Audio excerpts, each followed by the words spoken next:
Hi everyone, welcome to my channel. ಇವತ್ತು ನಮ್ಮ ಹುಬ್ಳಿ ಕಡೆಗೆ ಬಿರಂಜಿ ರೈಸ್ ಮಾಡೋದು ಹೇಗೆ ಅಂತ ತೋರಿಸ್ತೀನಿ. ಒಂದು ಕುಕ್ಕರಲ್ಲಿ ಬೆಣ್ಣೆ, ಆಯಿಲ್, ಸ್ವಲ್ಪ ಜೀರಿಗೆ, ಬೆಳ್ಳುಳ್ಳಿ, ಒಣಮೆಣಸಿನ್ಕಾಯಿ, ಪಲಾವ್ ಎಲೆ ಹಾಕಿ ಸ್ವಲ್ಪ ಫ್ರೈ ಮಾಡ್ಕೋಬೇಕು. ಅದಾದಮೇಲೆ ಮಸಾಲೆ ಪೌಡರ್ನ ಹೇಗೆ ಮಾಡ್ಕೋಬೇಕು ಅಂತ ಹೇಳ್ತೀನಿ. ಇದಕ್ಕೆ ಜೀರಿಗೆ, ಕೊತ್ತಂಬರಿ ಕಾಳು, ಲವಂಗ ಸ್ವಲ್ಪ ಹುರ್ಕೋಬೇಕು. ಅದಾದಮೇಲೆ ಮಿಕ್ಸಿ ಮಾಡಿಟ್ಕೊಂಡಿರಬೇಕು. ಮಿಕ್ಸಿ ಮಾಡಿದ ಮೇಲೆ ಕುಕ್ಕರಲ್ಲಿ ಮಸಾಲೆ ಮಾಡಿರೋಂಥ ಪೌಡರ್ನ ಕುಕ್ಕರ್ನಲ್ಲಿ ಹಾಕಿ ಸ್ವಲ್ಪ ಹೊತ್ತು ಮಿಕ್ಸ್ ಮಾಡ್ಕೋಬೇಕು.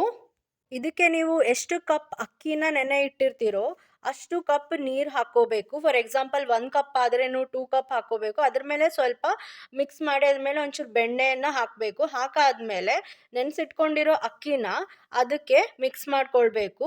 ನಂತರ ಒಂದು ಸ್ವಲ್ಪ ಕುದಿ ಬಂದಮೇಲೆ ಒಂದು ಸ್ವಲ್ಪ ಕುದಿಬೇಕು. ಒಂದೆರಡು ಕುದಿ ಬಂದಮೇಲೆ ಕುಕ್ಕರ್ನ 2ರಿಂದ 3 ವಿಷಲ್ ಹೊಡೆಯೋಕೆ ಬಿಡಿ. ಅದಾದಮೇಲೆ ಸ್ವಲ್ಪ ಹೊತ್ತು ಆದಮೇಲೆ ಕುಕ್ಕರ್ನ ಓಪನ್ ಮಾಡಿದರೆ ಬಿರಂಜಿ ರೈಸ್ ರೆಡಿ. ಇದನ್ನು ಬದನೆಕಾಯಿ ಎಣ್ಣೆಗಾಯಿ ಜೊತೆ ತಿಂದರೆ ರುಚಿಯಾಗಿರುತ್ತೆ. ಟ್ರೈ ಮಾಡಿ ಫ್ರೆಂಡ್ಸ್. Thank you.